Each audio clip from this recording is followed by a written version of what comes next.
मुझे मुक्तिबोध की ब्रह्म राक्षस के बारे में बताइए। ब्रह्म राक्षस कविता क्या है, किस बारे में है? ऑडियो में आप ले रहे हैं ब्रह्म राक्षस क्या है? बड़ा कठिन सवाल है। ब्रह्म राक्षस को समझने के लिए बहुत आसान है। उनकी कहानी, उनकी कविता है ब्रह्म राक्षस, और एक ब्रह्म राक्षस का शिष्य नाम की एक कहानी है। वो कहानी आप सुन लें तो आपको ब्रह्म राक्षस समझ में बहुत आसानी से आ जाएगा। तो एक बच्चा है, पढ़ता लिखता नहीं, तो उसको जाहिर है कि उसके पिता उससे कहते रहते हैं कि तू बहुत नालायक है। तो एक दिन उसे बहुत डांटते हैं बच्चे को। अब कहते हैं तू इस लायक नहीं है कि तू इस घर में रहे, तू पढ़ता नहीं, नालायक है, तू निकल जा। वो कहता है कि मैं निकल रहा हूँ और अब मैं लौटूंगा नहीं, जब तक मैं ज्ञान प्राप्त नहीं कर लूँगा तब तक नहीं लौटूंगा। वो चला गया। अब वो जंगल में चला गया। अब वो ढूंढ रहा है कि मुझे गुरु बताओ कहाँ है, मुझे ज्ञान प्राप्त करना है। जंगल में उससे कुछ बच्चे मिलते हैं। वो उन बच्चों से भी पूछता है कि भाई मुझे गुरु चाहिए। तो एक लड़का कहता है ये जो हवेली है पुरानी, इसमें चला जाए, यहाँ गुरु है। तो कहता है ठीक है। जब वो चला जाता है तो दूसरा बच्चा कहता है कि तूने उसने भूतही हवेली में क्यों उसे भेज दिया? तो हंसने लगा कि अरे वो पागल लड़का है, कह रहा था गुरु ज्ञान चाहिए तो ज्ञान जाके ले ले। वहाँ तो एक बड़ा ज्ञानी है। बहरहाल वो लड़का जाता है। पहली मंजिल पे कुछ नहीं मिलता, दूसरी मंजिल खाली, तीसरी खाली, चौथी खाली, सातवीं खाली। लेकिन वो चढ़ता जाता है। आठवीं मंजिल पर देखता है कि कोई धुनी रमाए हुए बैठा हुआ है। उसके पास जाके वो बैठ जाता है। जब वो आँख खोलता है तो उसे कहता है कि तू कहाँ से आ गया? तो कहता है कि मुझे ज्ञान प्राप्त करना है, मैं गुरु की खोज कर रहा था, मुझे आपका पता बता दिया किसी ने, बच्चों ने। उसने कहा यहाँ कोई गुरु नहीं है, तू भाग जा, ये जगह ठीक नहीं है तेरे लिए। उसने कहा मैं तो नहीं जाऊँगा, मैं तो ज्ञान प्राप्त करने आया हूँ और अब आप मुझे ज्ञान दो। उसने समझाया पहले, लेकिन जब वो माना नहीं तो उसने कहा अच्छा ठीक है, तो फिर इस हवेली से बाहर नहीं जाना हुआ, यहीं ज्ञान प्राप्त करना है।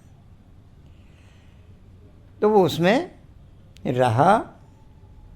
और एक दिन वो आया जब उस गुरु ने उससे ये कहा, तांत्रिक था वो, उस गुरु ने उससे ये कहा कि आज तेरी शिक्षा पूरी हुई, लेकिन अब जब तक ये ज्ञान तू किसी और को नहीं देगा तब तक तेरी मुक्ति नहीं होगी। मेरी मुक्ति हो गई क्योंकि मैंने ये ज्ञान तुझे दे दिया, और मेरी मुक्ति हुई नहीं थी। बहरहाल उस दिन वो खिचड़ी बना के लाया था और एक गुरु के लिए थाली रखी, उसने एक खुद रखी थी थाली, और आपस में बात कर रहे थे। उसने कहा अब तू खाना खा ले। तो तभी उसे ध्यान आया, बोले गुरुजी 1 मिनट रुको। बोले क्यों? तो उसने कहा मैं घी लाना भूल गया। तो उसने कहा तू अब बैठ, मैं घी उठा लेता हूँ। उसने अपना हाथ ऐसा किया, वो हाथ उसका बढ़ता चला गया, और बढ़ते बढ़ते बढ़ते वो जहाँ कोठरी में घी रखा था वहाँ तक पहुँच गया। वहाँ से घी उठा लिया। अब ये बहुत देख के डर गया कि ये कौन है। उसने कहा मैं ब्रह्म राक्षस हूँ, मैंने अपना ज्ञान प्राप्त तो कर लिया लेकिन दिया नहीं, और चूँकि मैंने अपना ज्ञान किसी को दिया नहीं तो इसका दंड मुझे मिला कि मैं प्रेत योनि में चला गया, ब्रह्म राक्षस हो गया मैं। तो मैं शिष्य की तलाश में ही था। अब तूने ये ज्ञान मुझसे प्राप्त कर लिया, मेरी मुक्ति हो गई, लेकिन अब जब तक ये ज्ञान तू किसी को देगा नहीं तब तक तेरी मुक्ति नहीं होगी। ये ब्रह्म राक्षस का शिष्य कहानी है उनकी। ब्रह्म राक्षस कविता जो है वो उसी ब्रह्म राक्षस की कविता है जो छटपटा रहा है, जिसको दंड मिला है, जो प्रेत योनि में चला गया है और जो अपना ज्ञान किसी को देना चाहता है। तो मुक्तिबोध एक कविता में कहते हैं,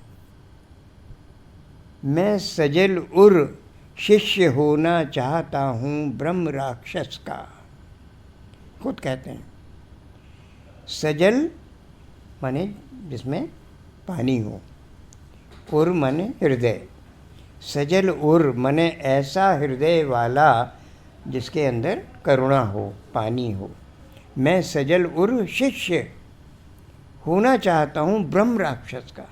तो ब्रह्म राक्षस का शिष्य हर आदमी नहीं हो सकता, वही हो सकता है जो खुद ज्ञान प्राप्त करने के इच्छा से भरा हो और ब्रह्म राक्षस को मुक्त कर दे ज्ञान प्राप्त करके।